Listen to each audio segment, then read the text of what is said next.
In today's video, I'm going to teach you how to view Slack analytics. By the end, you'll know exactly where to find your workspace's key engagement metrics and how to read them so you can make informed decisions about communication and collaboration. Start by opening your web browser and going to slack.com.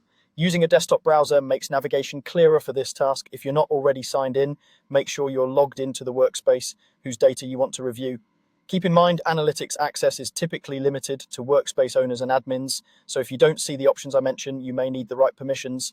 Once you're on Slack's site and signed in, look for the admin option. Click admin to open the administrative area for your workspace. This is the central hub where you manage settings, policies, and visibility into how your team uses Slack. Next, click Workspace Settings. This will open the settings page specific to your workspace. You don't need to change any settings here. We're using this as the path to get to your analytics dashboard.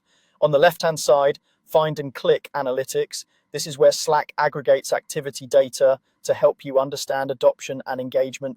The analytics dashboard provides a clean overview along with deeper views for different dimensions of your workspace.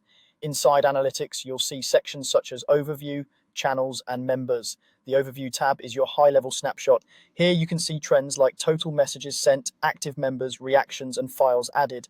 Use any available date range controls to compare periods and spot patterns. For example, spikes might correlate with launches or company meetings, while dips can signal holidays.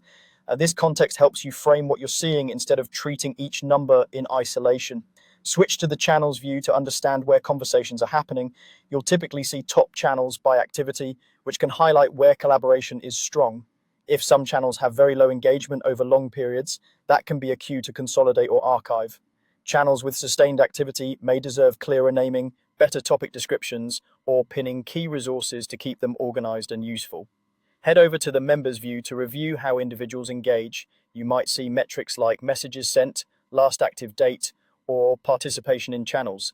Use this thoughtfully to support your team, not to micromanage. For instance, if new hires show low activity, consider onboarding reminders or channel recommendations to help them get involved. That's the full path. Go to slack.com, open admin, select workspace settings, click analytics, and explore overview, channels, and members. Use these insights to guide improvements, celebrate what's working, and make Slack more effective for everyone.